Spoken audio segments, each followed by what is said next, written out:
우리 옆에 있는 지체들과 인사 나눌까요? 안녕하세요, 반갑습니다. 이렇게 좀 어색해도 좀 쳐다보세요. 그러다 보면 좀 더 정들지 않겠어요? 네.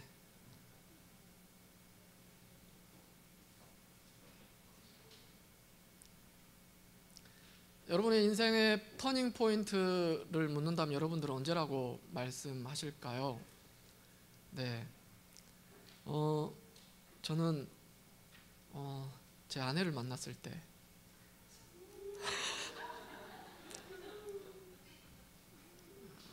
그 바람에 제가 지금 행복합니다. 아무튼 누구에게나 어떤 사람에게나 굴곡이 없는 인생을 산다고 할지라도 우리가 터닝 포인트를 물으면 다 어떤 부분에 있어서 그것을 이야기하게 됩니다.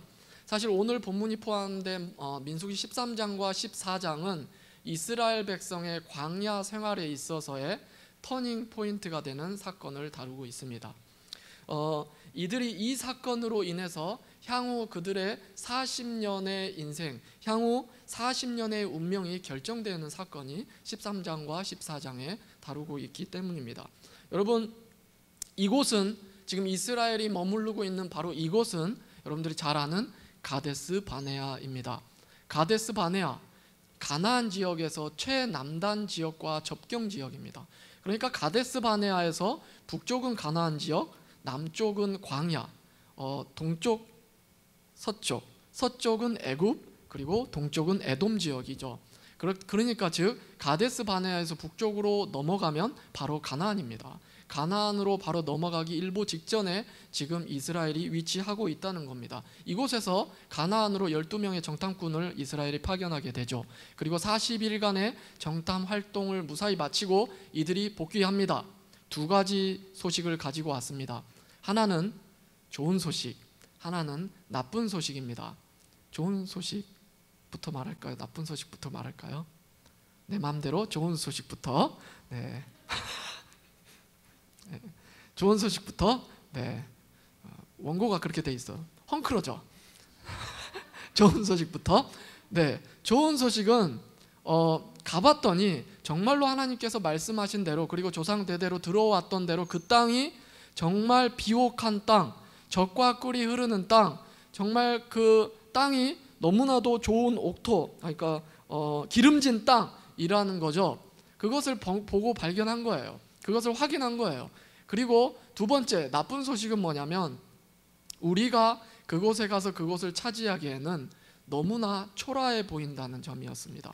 즉 가나안에 가보니까 그들의 그 가나안 원주민들의 성읍은 너무 견고하고 그들의 군사력은 너무 막강해 보입니다.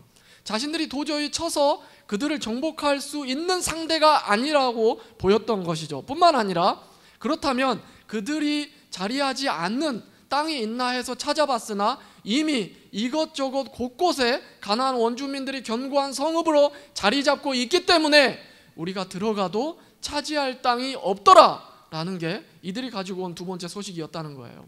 이 소식을 들었을 때 이스라엘 백성들 가운데 사실 분위기가, 이스라엘 백성들이 동요하기 시작합니다. 분위기가 점점 심각해지더니 하나님과 모세를 원망하고 심지어는 이들이 모세를 버리고 새로운 지도자들을 뽑아서 이들이 애굽으로 돌아가자고 결단해 버린다는 거예요. 그게 바로 3절 4절인데요 여러분들 3절, 제가 4절 한번 읽을까요? 여러분들 3절 시작. 어찌하여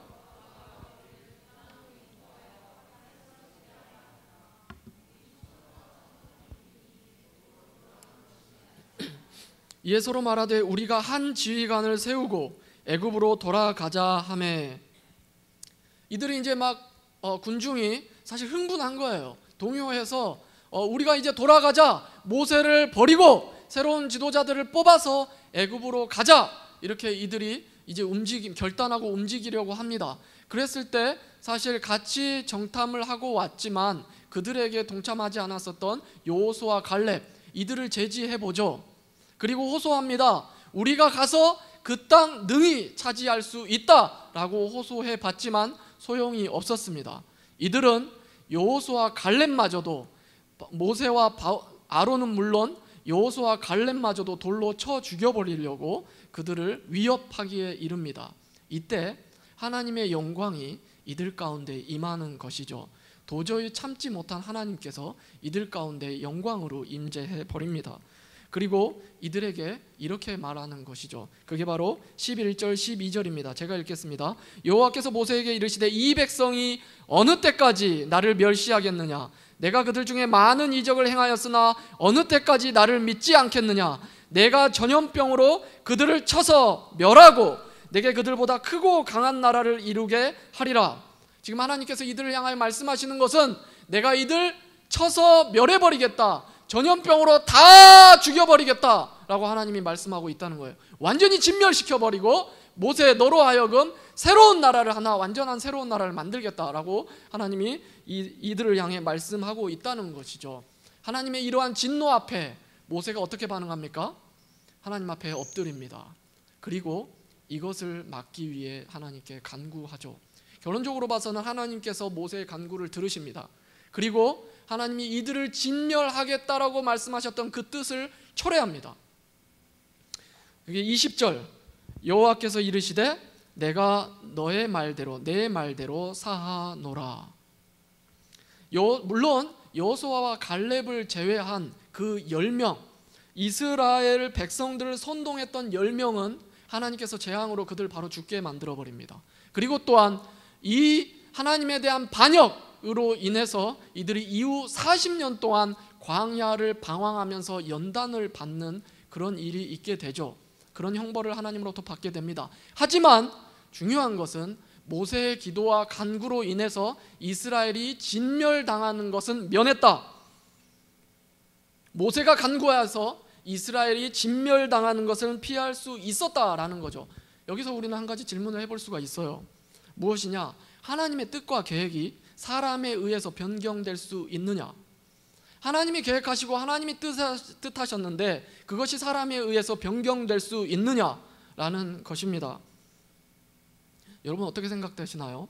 사실 오늘 본문의 앞뒤 정황을 우리가 이야기를 따져보면 조금 불순한 표현으로, 외람된 표현으로, 하나님께 외람된 표현으로 하나님이 굉장히 변덕스러워 보입니다. 하나님은 분명히 이스라엘 백성들을 가나안으로 인도해 내시겠다고 그들과 언약을 맺고 약속을 맺고 데리고 나온 하나님이십니다. 그런데 그들이 반역을 하자, 그들의 마음이 돌아서자 이들을 모두 죽여버리겠다고 하나님이 뜻을 바꿉니다. 그리고 다시 모세가 이것에 대해서 중보기도, 이것을 막고 기도하자 또 하나님이 또 한 번 더 뜻을 바꾸고 있다는 것이죠. 죽이지는 않겠다. 하나님의 변덕이 심하신 걸까요? 하나님의 뜻과 계획이 이처럼 사람에 의해서 쉽게 변경될 수 있는 것일까요? 여러분들 어떻게 생각하십니까? 그런데 만약 여러분 정말로 하나님의 뜻과 계획이 이처럼 쉽게 변경되는 것이라면, 또는 하나님이 계획이 사람에 의해서 변경되고 바뀌게 되는 것이라면 이건 결코 작은 문제가 아닙니다. 우리에겐 굉장히 심각한 문제입니다. 왜요? 우리는 예수 그리스도를 믿음으로 구원받는다고 믿고 확신하죠. 그것을 우리는 구원의 확신이라고 말합니다. 그런데 하나님께서 예수님을 믿는 자들을 구원하시고 하나님 백성 삼으셔서 하나님 나라를 영원하게 그 백성 삼으시겠다는 이 결정이 바뀐다고 생각해 보십시오.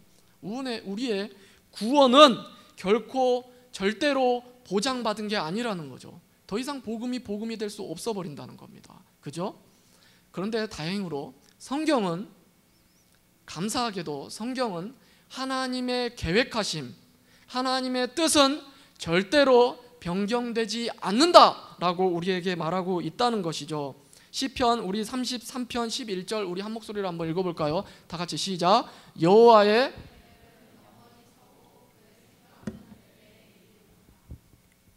하나님의 계획하심, 작정하심에 대한 많은 성경 구절이 있지만 오늘 시편 말씀을 보면 여호와의 하나님의 계획은 영원히 선다. 하나님의 계획은 영원히 변치 않는다. 그의 생각은 대대로 이르리로다. 그의 생각, 그 하나님의 뜻은 절대로 변치 않고 대대로 쭉 간다라는 것이죠. 하나님의 계획하심과 하나님의 뜻은 절대 변경되지 않는다라고 성경은 말하고 있다는 겁니다.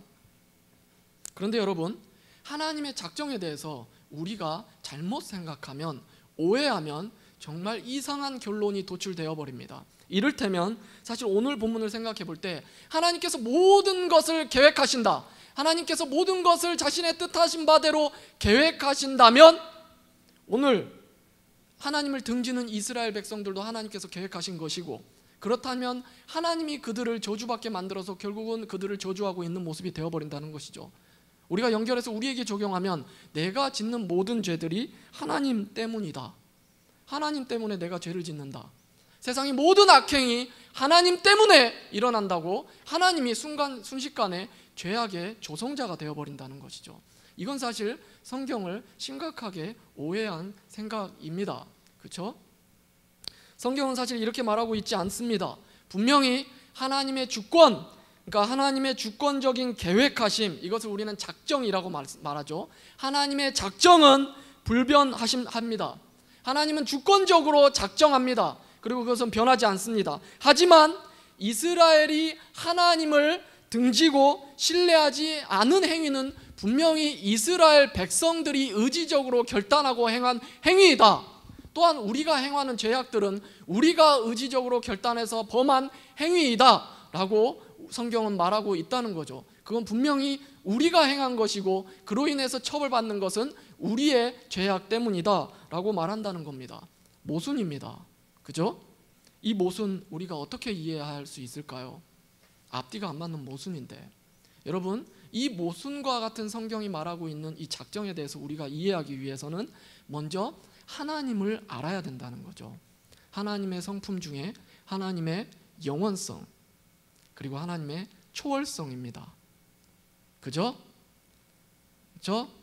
하나님의 영원성, 그리고 하나님의 초월성입니다. 사실 하나님의 성품 중에 하나님의 영원성, 그러니까 하나님의 속성 중에 하나님의 영원성이라는 것은 단순히 저 먼 과거 그리고 저 먼 미래, 요 시간적 의미를 말하는 게 아니에요. 단순히 하나님의 영원성이라는 것은 시간을 초월한다는 개념이에요. 왜? 하나님은 시간을 창조하셨으니까. 그렇기 때문에 하나님의 영원성, 하나님은 영원하신 분이죠. 시간을 초월하신 분이기 때문에 하나님의 작정, 하나님의 계획하심은 시간을 초월하여서 시간 밖에서 계획하신다라고 성경은 말하고 있다는 거예요. 그래서 시간 밖에 계신 하나님께서 자신의 의지대로, 자신의 뜻대로 계획을 하십니다. 모든 것을 계획하죠. 그리고 시간 안에 있는 우리는 우리의 의지와 우리의 생각대로 결정하고 행동합니다. 죄를 짓기도 하고 조금 좋은 일도 합니다. 그것은 우리의 의지적으로 한다 이거죠. 물론 하지만 우리에게 행하는 이 모든 행위들, 시간 속에서 벌어지는 이 모든 행위들은 또한 하나님의 계획 안에서 벗어날 수 없다라는 것이죠. 이것은 우리의 이성으로는 사실 이해할 수 없는 신비입니다. 그렇죠? 시간을 초월하신 하나님의 작정을 하나님께서 실행해 나가시는 작정의 실현이기 때문입니다. 이것을 우리는 교리적으로는 섭리, 하나님의 섭리라고 표현하죠. 그렇기 때문에 사실 이것을 사실 잠언 16장 33절이, 물론 여러 가지 성경 말씀들이 있지만 잠언 16장 33절이 이렇게 말합니다. 다 같이 한 목소리로 읽겠습니다. 잠언 16장 33절입니다. 시작. 제비는 사람이 의지적으로 뭔가를 행동하고 뽑습니다. 하지만 그게 하나님의 계획 안에 있다. 하나님의 작정에 절대 벗어날 수 없다라는 것이죠. 그래서 우리는 혹시 이스라엘 백성들이 이곳에서 하나님의 진노 가운데 완전히 멸망해버렸다고 해도 이것은 하나님이 그것을 그렇게 한 게 아니라 이스라엘 백성들의 죄악 때문에, 그들의 배신 때문에, 그들이 하나님을 등진 행위 때문에 이들이 진멸당했다고 우리는 볼 수 있는 것이고, 또한 이들이 진멸당한 뻔했지만 모세의 간구 때문에 이들이 구원받게 된 것, 이들이 진멸당함을 피한 것은 모세의 간구 때문이라고 또한 우리는 말할 수 있다는 것이죠. 하나님은 모세의 기도를 들으시고 이들을 진멸하지 않았다라고 말할 수 있는 겁니다. 그렇다면 여러분, 도대체 모세의 기도가 어떤 기도길래 하나님께서 이 기도를 들으시고 자신의 뜻을 바꾸시는 걸까요? 이건 섭리로 이해해야 됩니다. 그렇죠? 모세의 기도가 어떤 기도이길래 하나님의 이들을 진멸하겠다는 그것을 변해서 이들이 진멸당하지 않을 수 있었을까요? 모세의 기도, 이게 바로 성경이 말하는 의인의 간구라는 거죠. 에베소서가 이것을, 야고보서가 이것을 우리에게 말해줍니다. 야고보서 5장 16, 17, 18인데요 16절 여러분, 17절 저, 그리고 18절 다 같이 한번 읽어보겠습니다. 16절 여러분 시작. 그러므로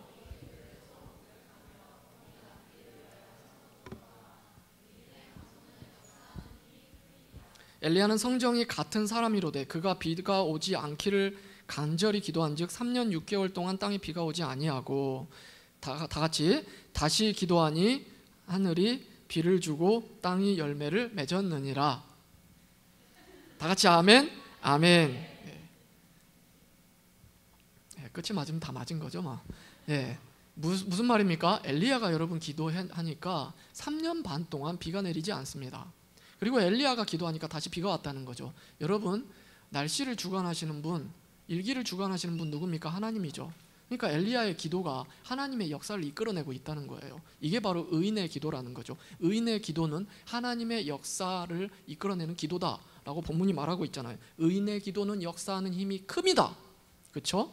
오늘 본문에서 모세의 기도가 바로 이 의인의 기도라는 거예요. 하나님의 역사를 이끌어내고 있어요. 하나님의 뜻을 바꾸고 있다는 거죠. 진멸하겠다라는 것을, 그 하나님의 진노를 거두는 기도, 하나님의 역사를 이끌어내는 기도, 의인의 기도라는 거예요. 그러면 도대체 어떤 기도가 의인의 기도일까요? 오늘 본문 모세의 기도를 통해서 우리가 의인이 드리는 기도, 하나님의 역사를 경험하는 기도가 어떤 기도인지 한번 확인해 봤으면 합니다. 첫 번째, 의인의 기도는 하나님을 사랑하는 마음을 갖고 간구하는 기도라는 거예요. 하나님을 사랑하는 마음이 있는 자의 기도가 의인의 기도다. 우리 15절 16절 한번 읽어볼까요? 15절 제가 16절 여러분입니다. 15절 이제 주께서 이 백성을 하나같이 죽이시면 주의 명성을 들은 여러 나라가 말하여 이르기를, 여러분, 여호와가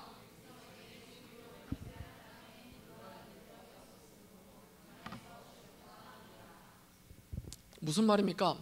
하나님께서 여기에서 이스라엘 백성들을 다 진멸해 버리시면 이스라엘 백성들을 애굽에서부터 구원해낸 것을 알고 그것을 보고 경험한 애굽 사람들, 그리고 또한 그것을 소문으로 들은 가나안 사람들이, 이 여호와는 애굽에서 자기 백성들을, 이스라엘 백성들을 구원해낼 능력은 있었지만 이들을 가나안으로 인도할 능력은 없었다라고 말할 것입니다 라고 지금 모세가 하나님께 말하고 있다는 거예요. 그래서 이것은 하나님 명성의 흠이 됩니다. 무슨 말입니까? 단순히 지금 모세가 이 말을 하는 것은 하나님의 진노를 피하고자, 면하고자 위트를 발휘해서, 순간적인 기지를 발휘해서 하나님께 그 핑계거리를 두고 있는 게 아니에요. 여러분, 하나님은 마음을 감찰하시는 하나님인데 어떻게 마음에도 없는 말을 감히 모세가 하나님께 간구할 수 있었겠습니까? 이 심각한 상황 가운데 모세는 진심으로 하나님을 생각하고 말하고 있다는 거예요.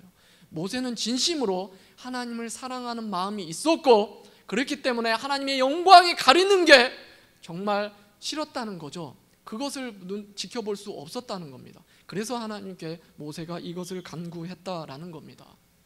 우리가 드리는 모든 기도는, 하나님께 의인의 기도는, 역사하는 힘을 경험하는 의인의 기도는 하나님을 사랑하는 마음으로 드리는 기도라는 거죠. 이것을 우리에게 어떻게 적용할 수 있을까요? 무조건 하나님의 막 영광을 위해서 기도해야 합니까? 여러분, 이것을 조금 다른 각도에서 보면 우리는 어떤 것을 위해서 기도할 수 있습니다. 그냥 어떤 물질을 위해서 기도할 수 있고, 어떤 문제 해결을 위해서 기도할 수 있고, 우리가 가서 어떤 실습을 하는데 그것이 고통스럽지 않도록 우리가 기도할 수 있고, 인턴 과정이 잘 마무리되도록 기도할 수 있고, 유학을 가는데 그 길이 평탄할 수 있도록 우리가 기도할 수 있어요. 그런데 여러분, 만약에 우리가 기도한 대로 그것이 이루어지지 않았을 때 우리가 원망하고 하나님에 대해서 회의감을 느낀다면 이것은 우리 가운데 하나님에 대한 사랑이 없다는 것을 보여주는 겁니다. 사랑은 대가를 바라지 않습니다. 그렇죠? 우리가 하나님을 사랑한다는 것은, 하나님을 사랑하는 자의 기도는 그 결과에 대해서는 우리가 물론 그것을 바라고, 어떤 것을 바라고 간구할 수 있지만 그 결과에 대해서는 그리 아니하실지라도 라고 말할 수 있는 고백이 나오는 기도하는 사람이라는 거예요. 이들이 하나님을 사랑하는 자들이죠. 의인의 간구라는 겁니다. 여러분, 다니엘의 세 친구가 금신상에게 절하지 않으면 불구덩이에 떠뜨려진다는, 불구덩이에 들어가게 된다는 이야기를 들었을 때 그들이 마음속으로 기도하지 않았겠습니까? 하나님, 우리를 이 위험에서 구해 주시옵소서라고 기도하지 않았겠습니까? 그런데 이 기도가 왕 앞에서 그대로 표현이 됩니다. 고백됩니다. 하나님께서 우리를 살려주실 겁니다. 주님이 우리를 도와주시지 않는다고 할지라도, 그리 아니하실지라도 우리는 금신상에 절하지 않습니다. 무슨 말입니까? 하나님, 우리 도와주십시오. 주님 그렇게 도와주시지 않는다 하더라도 우린 여전히 주님 사랑합니다. 이게 바로 의인의 간구, 하나님을 사랑하는 자의 기도라는 겁니다. 할렐루야. 의인의 간구, 하나님의 역사를 이끌어내는 의인의 간구는 첫 번째, 하나님을 사랑하는 자, 하나님의 사랑하는 마음으로 드리는 기도다라고 말씀드렸습니다. 두 번째는 말씀에 근거한 기도였기 때문입니다. 우리 17절 한번 읽어볼까요? 17절 시작. 이제 구하옵나니,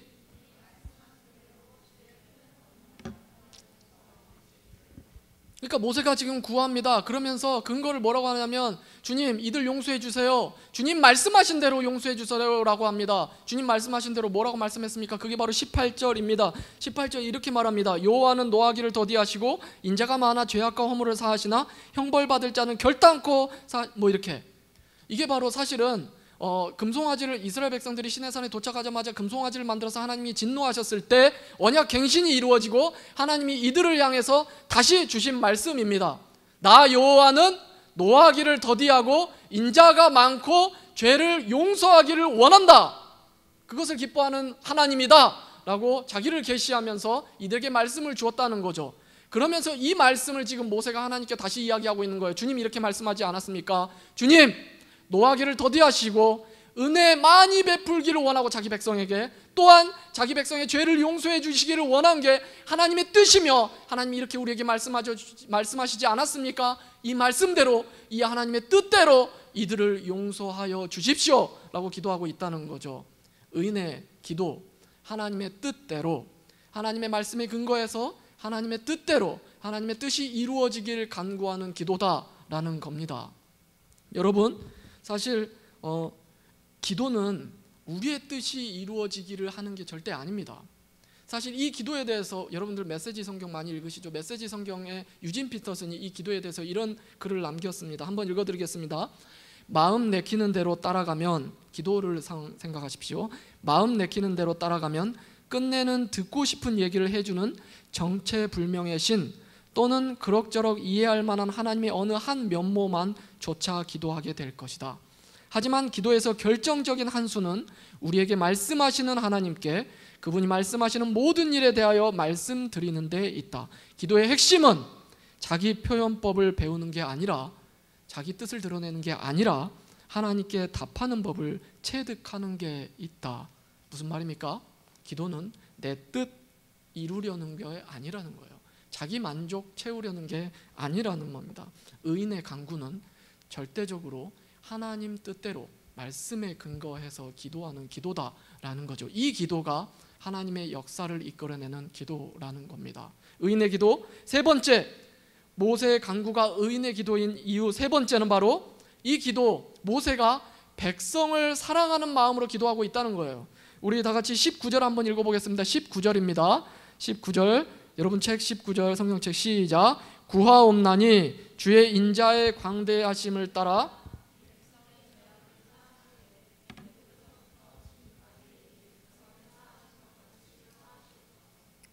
여러분, 모세가 이스라엘 백성들을 여태껏 힘들게 했었던 것을 생각해 보십시오.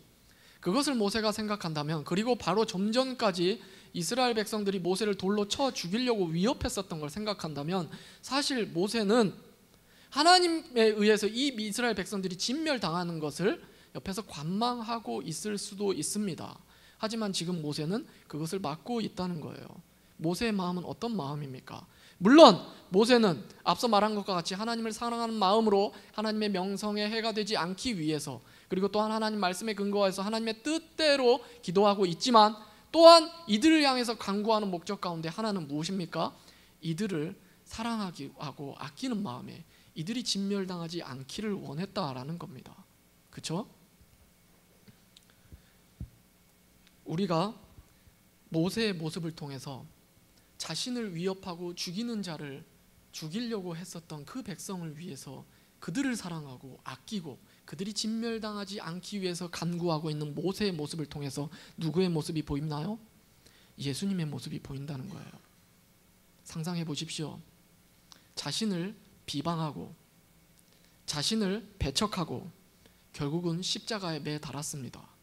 그리고 그 아래에서도 조롱하고 있습니다. 그런데 예수님께서 이들을 향해 기도하십니다. 아버지, 이들의 죄를 용서해 주십시오. 이들이 지금 자기들이 하는 게 무엇인지를 모릅니다. 예수님이 왜 십자가에서 죽으셨습니까? 세상을 사랑하셔서, 우리를 사랑하셔서 자기를 배척하고 결국 죽게 만든 그 존재들을 사랑하셨기 때문에 죽으신 거 아닙니까? 여러분, 의인의 간구는 바로 이와 같은 간구라는 겁니다. 이웃을 사랑하는 마음으로 기도드리는 간구. 여러분들이 여러분들의 지체를 사랑하는 마음으로 하나님 앞에 기도하며 나아갈 때 그게 주님의 뜻에 맞고 그게 하나님의 사랑하는 여러분들의 마음도 있다면 그건 하나님의 역사를 이끌어낸다는 거예요.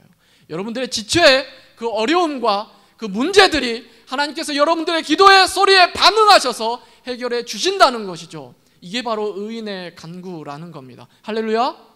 여러분, 우리의 드리는 기도들이 이러했으면 합니다.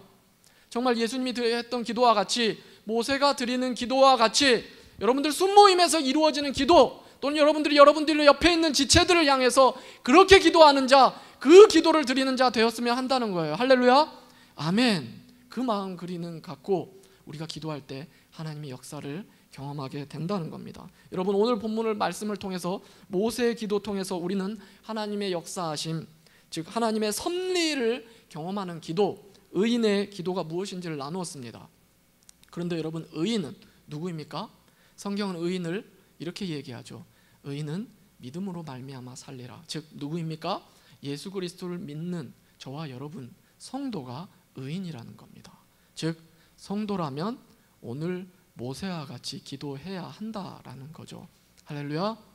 여러분들이 정말로 하나님을 사랑하는 마음으로 그리 아니하실지라도 우리는 여전히 주님 사랑합니다 라는 마음으로 간구하는 그런 기도자들 되었으면 소망합니다. 뿐만 아니라 정말로 주님 뜻이 무엇인지를 알고 그 뜻 안에서, 말씀 안에서 기도하는 여러분들 되기를 소망합니다. 뿐만 아니라 정말 하나님께서 우리에게 만나게 해주신 그 인연들, 여러분들 또한 우리가 죽기까지 사랑하라고 말씀하신 그 지체들, 우리의 몸들, 그들을 사랑하는 마음을 갖고 간구하는 여러분 되기를 소망합니다. 할렐루야. 그리고 그렇게 기도할 때 주님의 역사를 이끌어내고 하나님 일하심을 경험하는 정말 주님의 성도들 되시기를 축복하며 소망합니다. 우리 함께 찬양하며 기도하는 시간 갖도록 하겠습니다.